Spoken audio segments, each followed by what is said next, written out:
장민서의 삶은 조용하고 투명했다.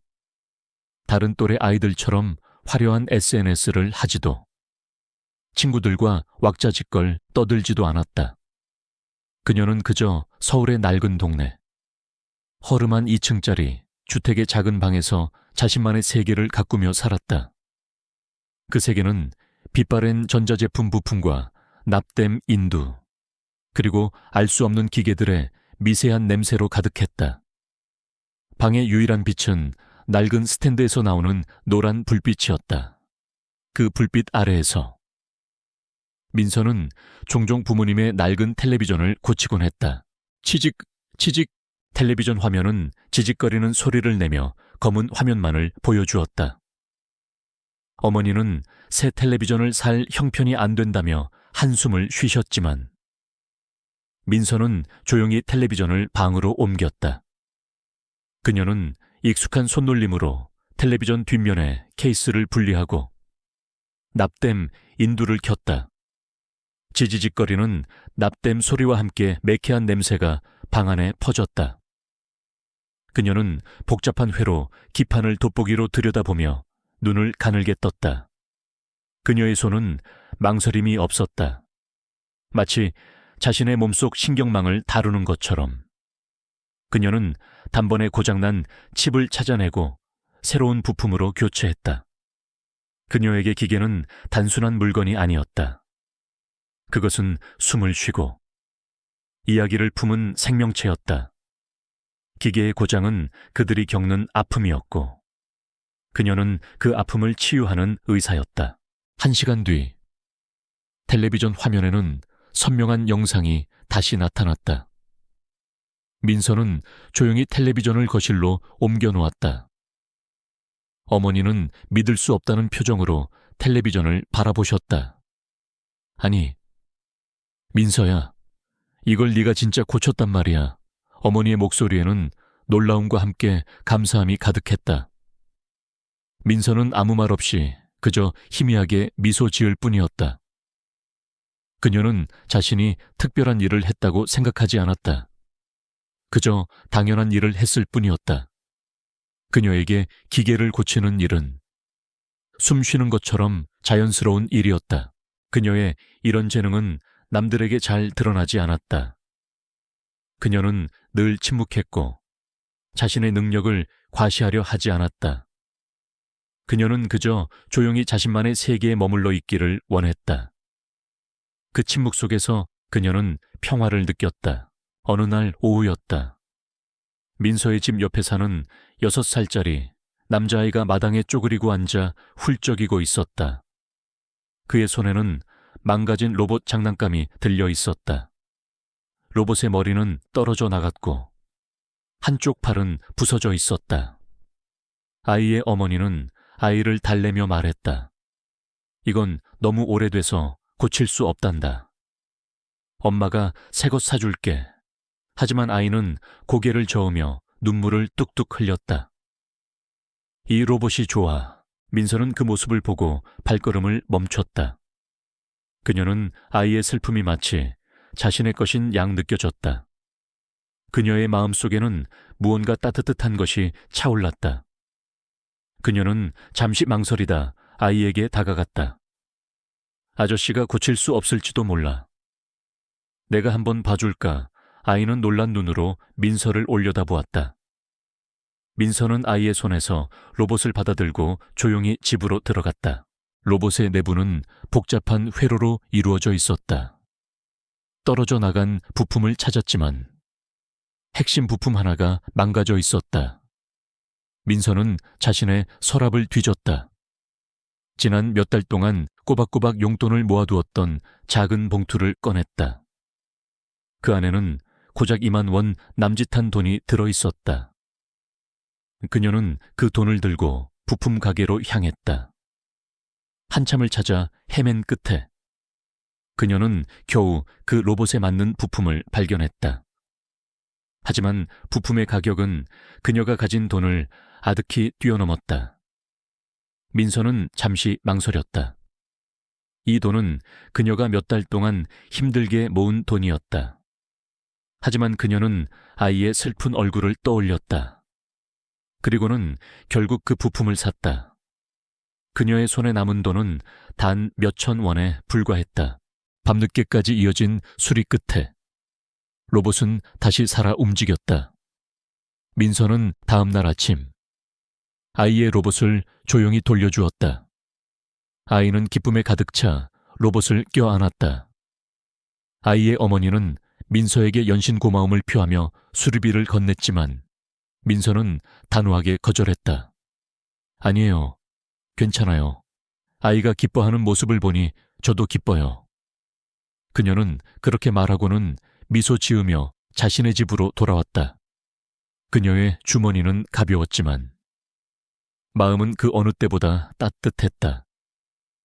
이 작은 행동은 그녀가 단순히 기계를 고치는 재능을 넘어 타인의 아픔을 이해하고 위로하는 따뜻한 마음을 가진 사람이라는 것을 보여주었다.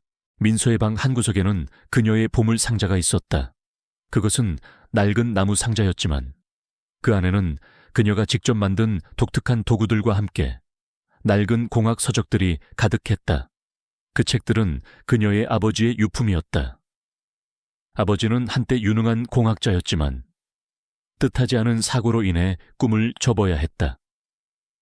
그리고 민서의 왼손 손목에는 복잡한 회로 기판 모양의 희미한 흉터가 있었다. 그 흉터는 어릴 적 아버지가 만들던 어떤 회로 기계에 손을 다친 상처였다. 그녀는 가끔 무의식적으로 그 흉터를 만지며 과거의 기억을 더듬곤 했다. 그 흉터는 그녀의 숨겨진 재능의 흔적이자 그녀의 과거와 현재를 잇는 유일한 연결고리였다. 며칠 뒤 민서의 손에 편지 한 통이 들려 있었다. 그것은 그녀가 응모했던 항공사 주최의 공학 경진 대회에서 받은 편지였다. 그녀는 무심코 응모했지만 결과는 그녀의 예상과 달랐다. 편지에는 그녀가 대회에 우승하여 전액 장학금을 받고 해외 항공기술 연수 프로그램에 참여하게 되었다는 내용이 담겨 있었다. 민서는 편지를 읽으며 심장이 쿵 하고 울렸다. 그녀의 삶이 드디어 자신의 조용한 방을 벗어나 미지의 세계로 향하게 된 것이다. 그녀는 알 수 없는 불안감과 기대감 속에서 편지를 손에 쥐고 창밖을 바라보았다. 그곳에는 그녀의 꿈이 담겨 있었고 동시에 그녀의 운명을 송두리째 바꿔놓을 거대한 폭풍이 다가오고 있었다.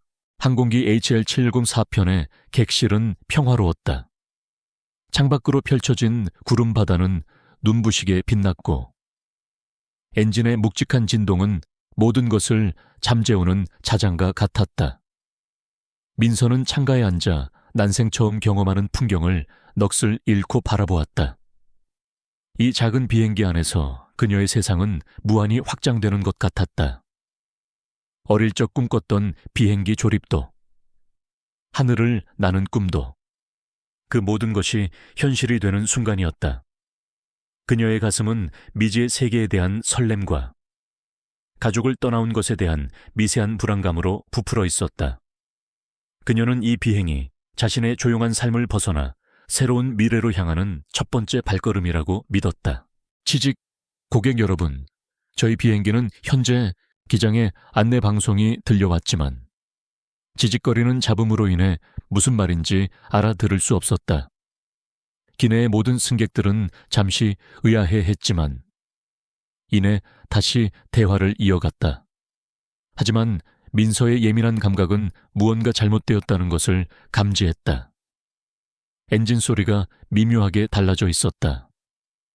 묵직하고 규칙적이던 소리가 불규칙하고 날카로운 쇳소리로 변하고 있었다. 그녀의 몸은 본능적으로 긴장했다. 그리고 바로 그때였다. 비행기 전체가 거대한 망치로 얻어맞은 것처럼 크게 흔들렸다. 승객들의 비명소리가 기내를 가득 채웠다. 머리 위에 짐칸이 요란한 소리를 내며 열렸고 짐들이 쏟아져 내렸다. 승무원들의 얼굴에는 당혹감이 역력했다. 그들은 비상 매뉴얼에 따라 승객들에게 안전벨트를 매라고 소리쳤지만 공포에 질린 사람들의 귀에는 아무것도 들리지 않는 듯 했다. 비, 날카로운 경고음이 기내를 찢을 듯이 울려 퍼졌다. 부드럽던 기내 조명이 갑자기 꺼지고 붉은색 비상등이 깜빡거리기 시작했다. 민서는 좌석의 몸을 단단히 고정하고 있었다. 그녀의 눈은 혼돈에 빠진 객실을 훑는 대신 자신의 귀를 기울였다. 비행기의 기계적 소음, 엔진의 불규칙한 떨림, 그리고 기내 전반에서 느껴지는 이상한 진동.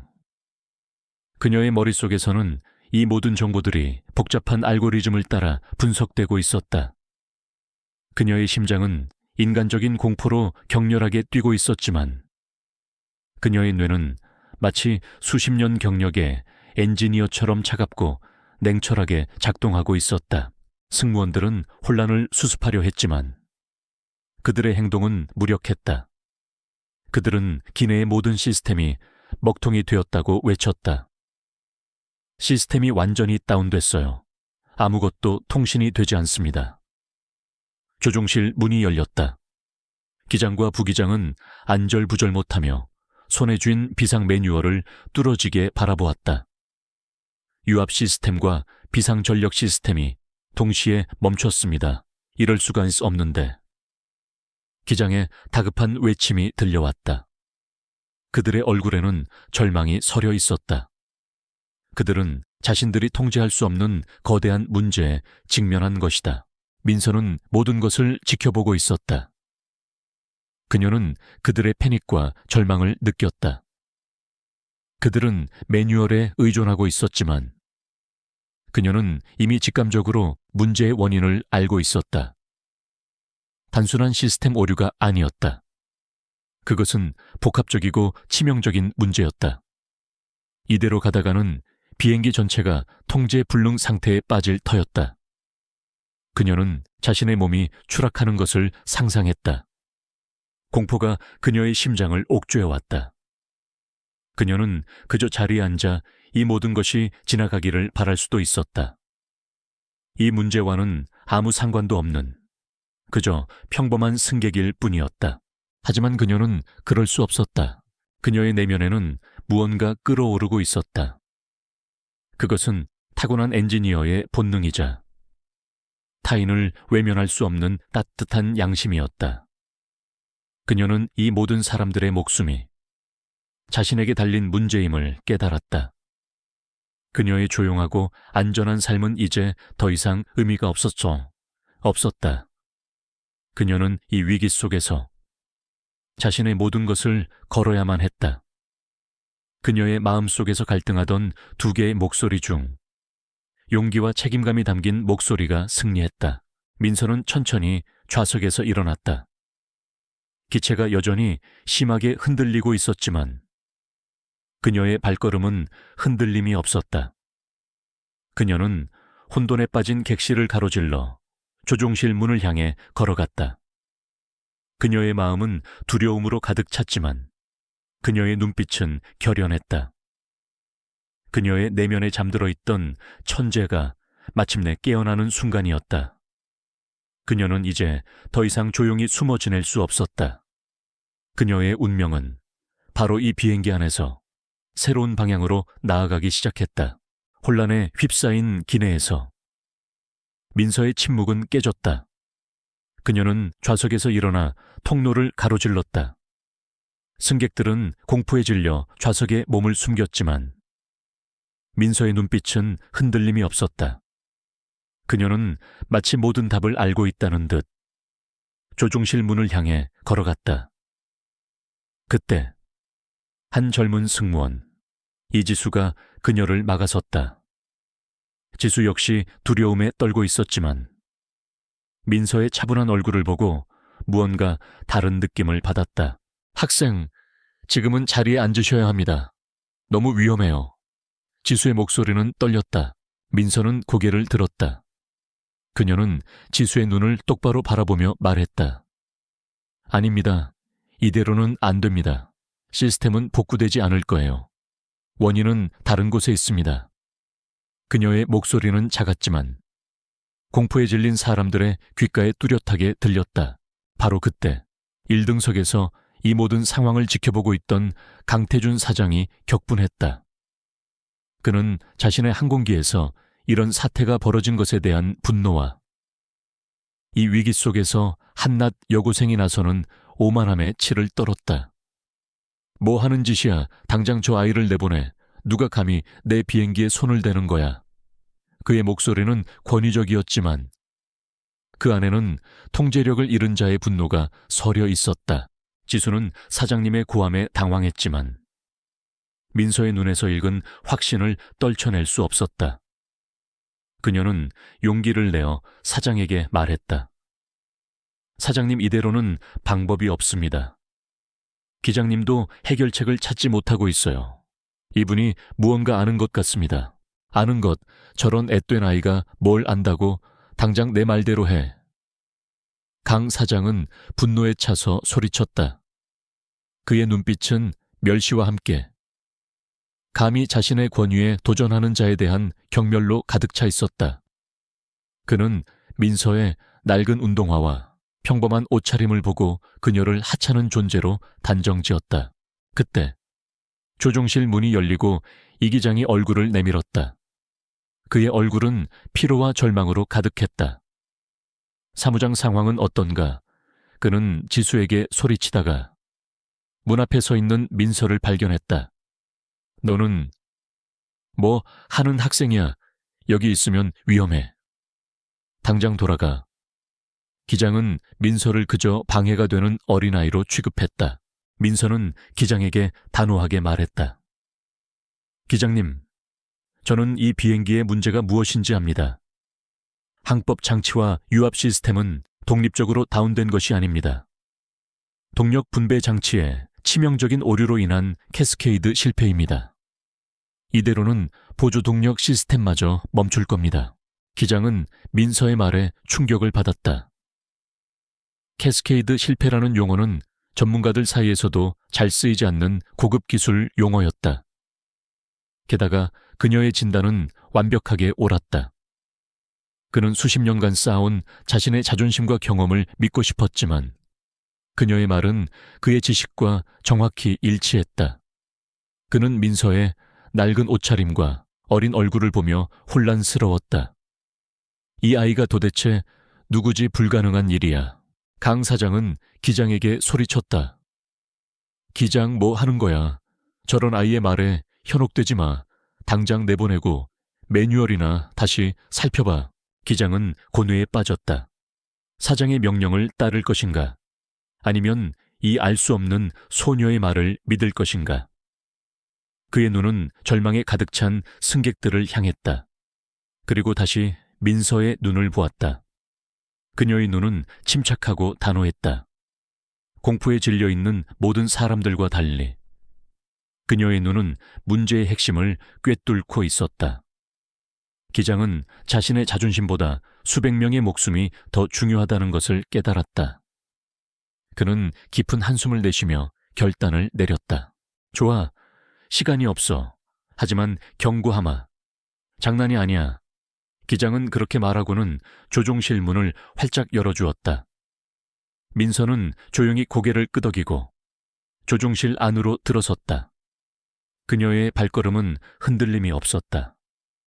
그녀는 이제 모든 사람들의 목숨을 짊어진 채 자신의 숨겨진 재능을 증명해야 하는 무대에 오르게 된 것이다. 강 사장은 민서의 뒷모습을 보며 이를 갈았다. 그는 그녀가 실패하기만을 바랐다. 그녀가 실패하면 그녀의 오만함은 물론 기장의 어리석음까지 모두에게 드러낼 수 있을 테니까. 이제 모든 것은 이 작은 소녀의 손에 달렸다. 민서는 이 기장의 허락을 받고 조종실 안으로 들어섰다. 좁은 조종실은 객실의 혼란과는 다른 종류의 긴장감으로 가득 차 있었다. 수십 개의 스크린이 깜빡였고 수많은 스위치와 버튼들이 복잡한 미로처럼 펼쳐져 있었다. 묵직한 공기가 민서의 어깨를 짓눌렀다. 이곳은 민서가 평생 꿈꾸던 공간이었지만 지금 이 순간은 꿈이 아닌 차가운 현실의 무대였다. 그녀는 자신의 숨겨진 재능이 시험받고 실패하면 모두의 목숨이 끝나는 절체절명의 상황에 놓여 있었다. 이 기장은 여전히 민서를 의심의 눈초리로 바라보았다. 그는 민서에게 주저씨 없이 말했다. 시간이 없어. 우리가 매뉴얼대로 할 수 있는 모든 것은 다 해봤어. 이제 네가 뭘 할 수 있는지 보여줘. 내게 주어진 시간은 10초다. 그의 목소리에는 권위와 함께 미세한 절망이 섞여 있었다. 그는 민서를 믿기보다는 그저 마지막 지푸라기라도 잡고 싶은 심정이었다. 부기장은 옆에서 불안한 눈빛으로 이 상황을 지켜보고 있었다. 조종실 입구에는 여전히 강태준 사장이 팔짱을 낀 채 서 있었다. 그의 얼굴에는 냉소적인 미소가 걸려 있었다. 10초 고작 저런 아이에게 10초를 낭비하다니. 강 사장은 속으로 비웃었다. 그는 민서가 아무것도 할 수 없을 것이라고 확신했다. 그녀가 실패하면 이 기장의 어리석음과 함께 자신의 판단이 옳았다는 것을 모두에게 증명할 수 있을 것이었다. 그는 마치 영화의 결말을 아는 관객처럼 여유롭게 이 상황을 지켜보고 있었다. 민서는 이들의 시선과 압박을 온몸으로 느끼고 있었다.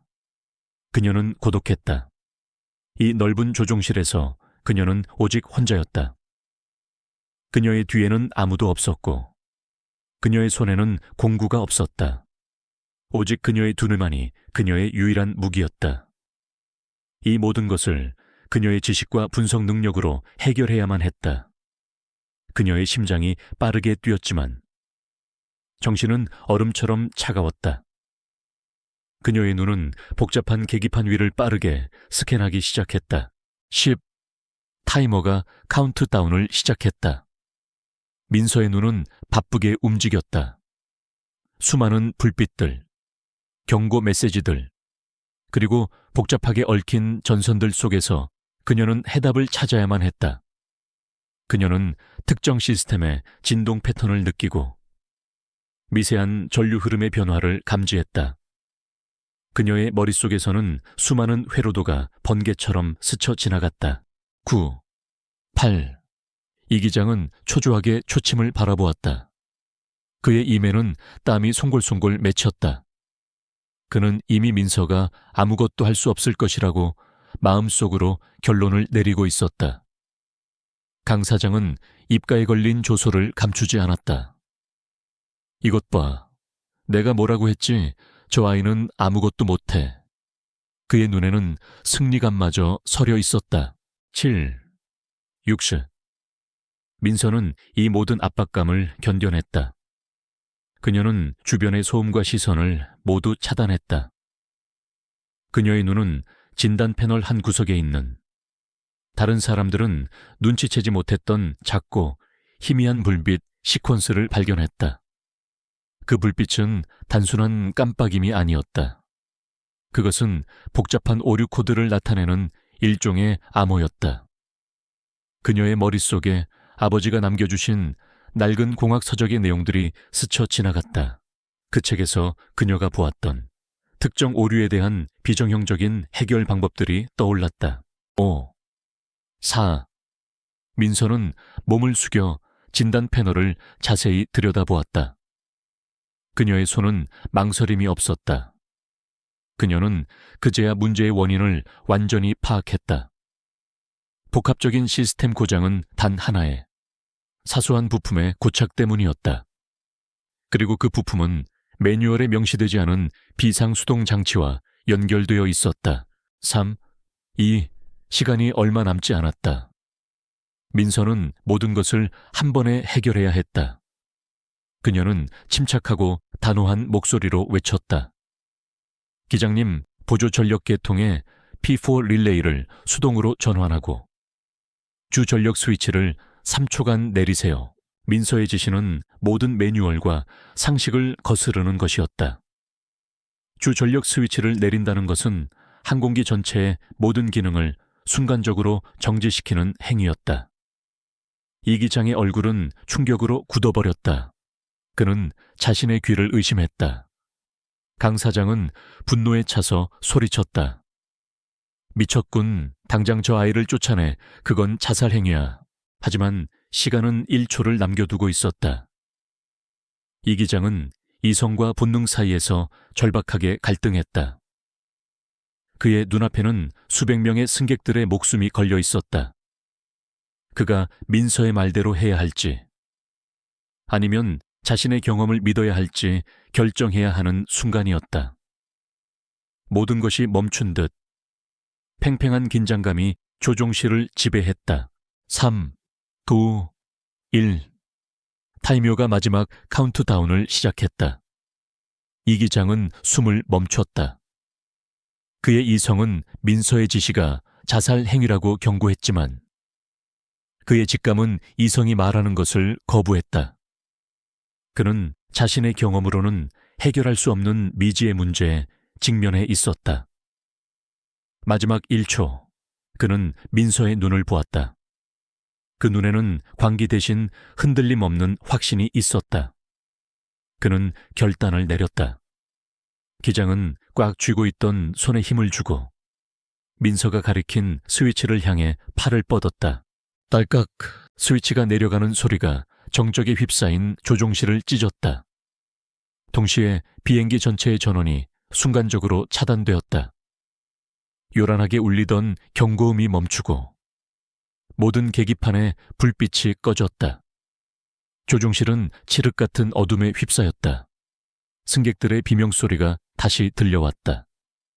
강 사장은 분노에 차서 소리쳤다.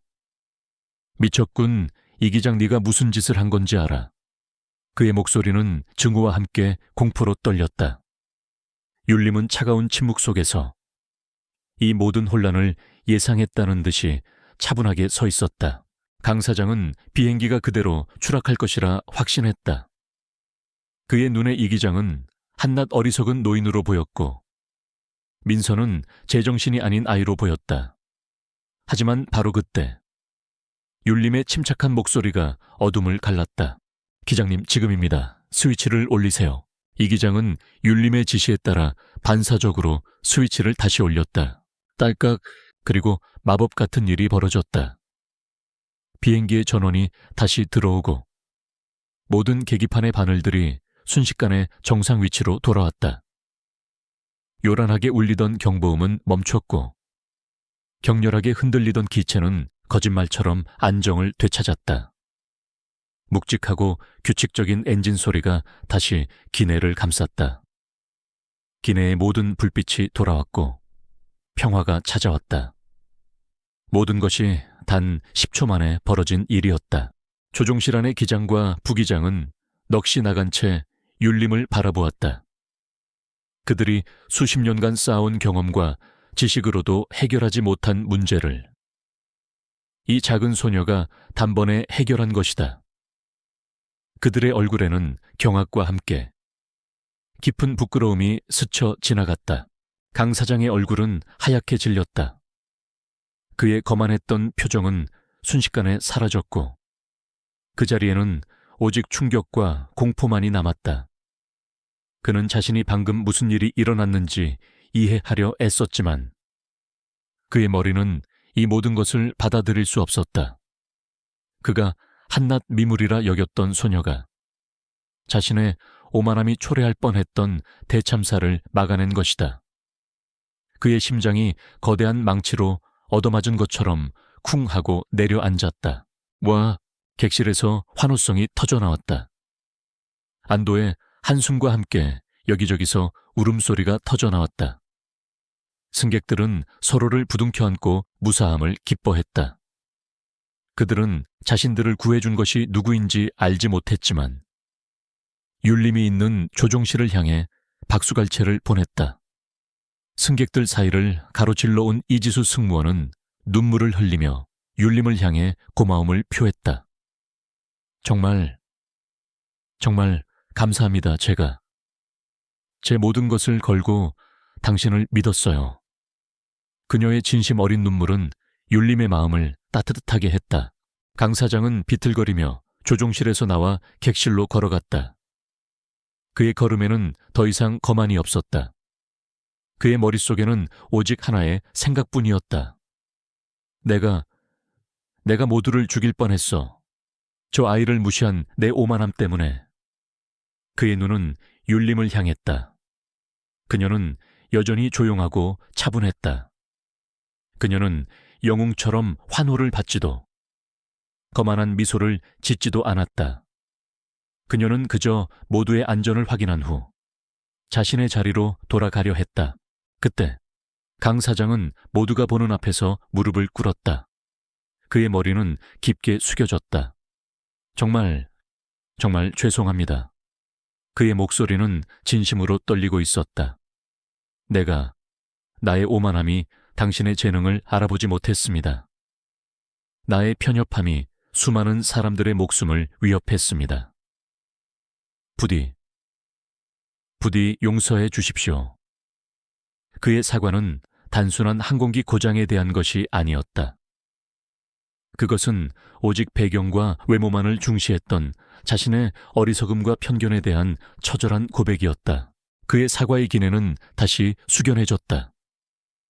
모든 시선은 무릎 꿇은 사장과 조용히 서 있는 율림에게로 향했다. 그 순간 율림은 단순한 영웅을 넘어 편견을 무너뜨린 하나의 상징이 되었다. 그녀는 모든 사람들의 오해를 풀고 자신의 진정한 가치를 증명했다. 그녀의 승리는 단순히 비행기를 구한 것이 아니었다.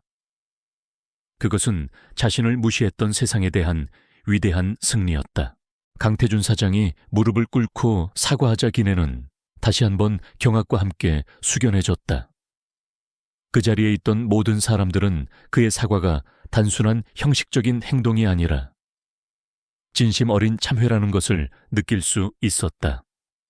강 사장은 고개를 숙인 채 한참을 움직이지 않았다. 그의 오만함과 편견이 산산조각 나는 순간이었다. 가장 먼저 그에게 다가간 것은 이 기장이었다. 그는 강 사장을 일으켜 세우고는 고개를 숙여 민서에게 진심 어린 사과를 전했다. 민서 양, 정말 미안합니다. 나의 어리석은 자만심이 당신의 재능을 알아보지 못했습니다. 당신은 이 비행기 안의 모든 생명을 구했습니다. 그의 목소리는 진정으로 부끄러움과 존경으로 가득 차 있었다. 그는 자신의 경험과 지식을 맹목적으로 믿었던 지난 날을 반성하며 민서의 용기와 천재성에 깊이 감동했다. 그는 더 이상 민서가 아닌 자신의 내면에 갇힌 편견과 싸워 이긴 사람이었다. 강 사장은 일어나 민서의 손을 잡았다. 그의 손은 떨리고 있었다. 장민서 학생, 내가 무슨 말을 해야 할지 모르겠습니다.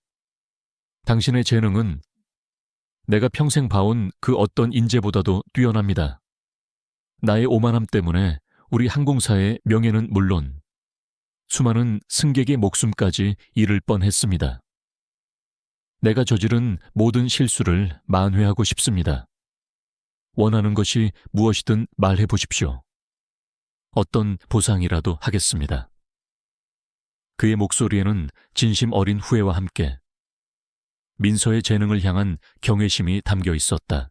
민서는 그의 제안에 잠시 생각에 잠겼다.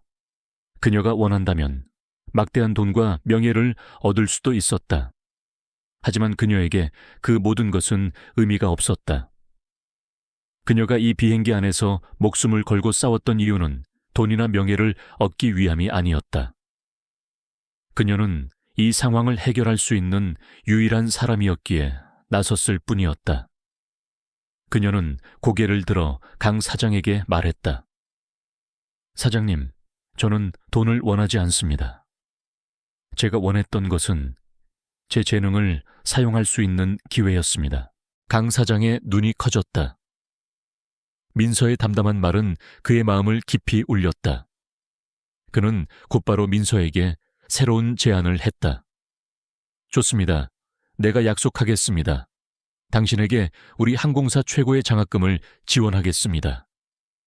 그리고 당신이 원할 때 언제든 우리 회사에 들어와 최고 대우를 받으며 일할 수 있는 기회를 드리겠습니다. 아니, 우리 회사 항공기술 연구팀을 당신에게 맡기겠습니다. 그의 제안은 단순한 보상을 넘어 민서의 미래를 위한 약속이자 투자였다. 비행기는 마침내 안전하게 착륙했다. 모든 승객들이 무사히 비행기에서 내리고 이지수 승무원은 민서에게 깊은 포옹을 건넸다. 이 기장은 그녀에게 고마움과 함께 존경의 눈빛을 보냈다. 민서의 주변에는 이제 그를 믿어주고 인정해주는 사람들이 있었다. 모든 소란이 끝난 뒤 민서는 이 기장과 함께 조용히 공항 라운지에서 커피를 마셨다. 이 기장은 민서를 보며 나지막이 말했다. 나는 평생 기술만을 믿고 살아왔습니다. 매뉴얼이 전부인 줄 알았죠. 하지만 오늘 당신을 보며 깨달았습니다. 진정한 기술은 단순히 매뉴얼을 따르는 것이 아니라 그 너머를 볼 수 있는 통찰력이라는 것을요. 그리고 그 통찰력은 당신처럼 맑은 영혼을 가진 사람만이 가질 수 있다는 것을요. 민서는 따뜻한 미소를 지었다. 제 아버지도 늘 그렇게 말씀하셨어요. 기술은 사람을 이롭게 하는 도구라고요. 저는 그저 아버지가 남겨주신 책에서 배운 대로 했을 뿐입니다. 그녀는 이 기장에게 자신의 숨겨진 과거와 돌아가신 아버지의 이야기를 들려주었다. 이 기장은 민서의 이야기를 듣고 깊이 감동했다. 그는 민서의 재능이 단순한 우연이 아닌 가족의 사랑과 꿈으로부터 비롯된 것임을 깨달았다. 민서는 더 이상 숨어 지낼 필요가 없었다. 그녀는 자신의 재능을 인정받았고 그 재능을 펼칠 기회를 얻었다. 그녀의 삶은 더 이상 조용하지 않을 것이었다. 그녀의 앞에 놓인 새로운 길은 그녀를 조용한 방에서 세상의 중심으로 이끌어줄 것이었다. 그녀는 비로소 자신을 억누르던 모든 무게에서 벗어나 희망 가득한 새로운 시작을 맞이하게 되었다. 그로부터 2년 뒤 장민서의 삶은 완전히 새로운 모습으로 피어났다. 그녀는 더 이상 낡은 방에서 혼자 기계를 고치던 수줍은 소녀가 아니었다.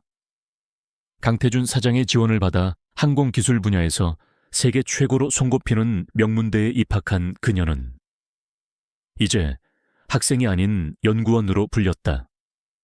그녀는 이론과 실무를 완벽하게 겸비한 재원으로 인정받았고 그 어떤 교수나 연구원도 그녀의 통찰력에 감탄했다. 그녀의 이름 앞에는 늘 천재라는 수식어가 따라 붙었지만 그녀는 그 호칭에 연연하지 않았다.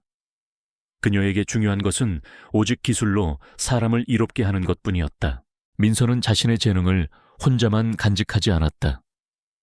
그녀는 아버지에게 배운 기술과 가르침을 더 많은 사람들에게 전해주고 싶었다.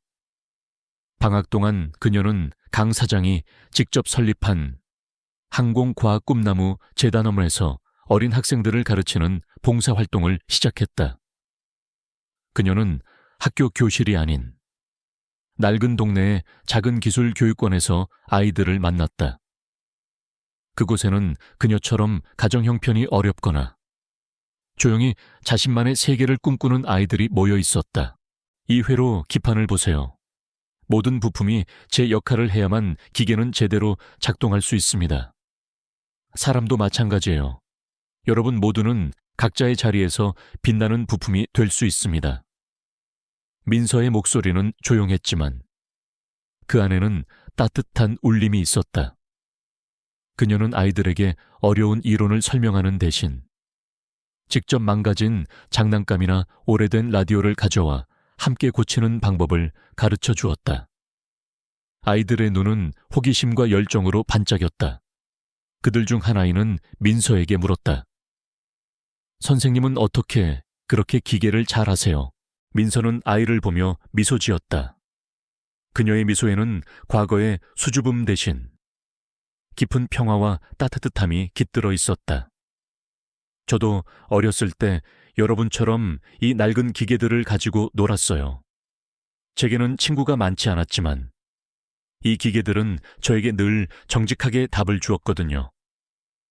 그녀의 말에 아이들은 고개를 끄덕였다. 그들은 민서에게서 단순히 기술을 배우는 것이 아니라 용기와 꿈을 배우고 있었다. 그녀는 이 아이들에게 기술을 가르치고 그들이 꿈을 펼칠 수 있도록 돕는 것이 자신의 사명임을 깨달았다. 어느 날 저녁, 수업을 마친 민서는 교실에 홀로 앉아 창밖을 바라보았다. 밤하늘에는 수많은 별들이 반짝이고 있었다. 그때 한 아이가 다가와 그녀에게 작은 로봇을 건넸다. 선생님, 제가 오늘 혼자서 이걸 고쳤어요. 아이의 얼굴에는 뿌듯함과 자랑스러움이 가득했다. 민서는 아이의 머리를 쓰다듬으며 진심으로 기뻐했다. 그녀의 작은 가르침이 아이의 삶에 기쁨과 성취감을 안겨주었다는 사실에 가슴이 벅차올랐다. 아이가 돌아간 뒤 민서는 교실 한편에 놓인 낡은 나무 상자를 보았다. 그것은 그녀가 어릴 적부터 써온 특별한 도구들이 담긴 그녀의 보물 상자였다. 이제 그녀의 책상 위에는 최첨단 공구들이 가득했지만 그녀는 여전히 이 낡은 상자를 가장 소중히 여겼다. 그녀의 모든 시작이 이 상자에서 비롯되었기 때문이었다. 그녀는 낡은 상자를 조심스럽게 어루만지며 미소 지었다. 민서는 다시 창밖으로 고개를 돌렸다. 그녀가 탔던 비행기, 그리고 그녀가 구했던 수많은 사람들이 이 도시 어딘가에서 평화롭게 살고 있을 것이다. 그녀는 더 이상 세상의 편견에 두려워하지 않았다. 그녀의 재능은 더 이상 숨겨진 보물이 아니었다. 그것은 모두를 이롭게 하는 따뜻한 빛이었다. 낡은 상자가 과거의 그녀를 보여준다면 밤하늘의 무수한 별들은 그녀가 앞으로 이끌어갈 미래의 빛을 상징하는 듯했다. 그녀의 삶은 마침내 가장 아름다운 두 번째 봄을 맞이하고 있었다. 여러분, 이 이야기는 한 개인이 자신의 용기와 신념으로 얼마나 큰 변화를 만들어낼 수 있는지를 보여줍니다. 장민서처럼 우리 모두는 마음속에 숨겨진 재능과 따뜻한 마음을 가지고 있습니다. 때로는 세상의 편견과 어려움에 부딪힐지라도 포기하지 않는다면 결국 빛은 어둠을 이겨내고 승리할 것입니다. 여러분의 삶에서 진정한 가치를 마주할 용기가 필요할 때 장민서의 이야기를 기억해 주세요. 그녀의 이야기가 여러분에게 작은 영감이라도 주었다면 주저하지 말고 좋아요와 구독 버튼을 눌러주세요. 여러분의 관심과 응원은 더 많은 감동적인 이야기를 세상에 울려 퍼지게 하는 큰 힘이 됩니다. 댓글로 여러분의 생각과 이 이야기에 대한 감동을 나눠주세요. 우리의 목소리가 모이면 세상을 바꿀 수 있습니다.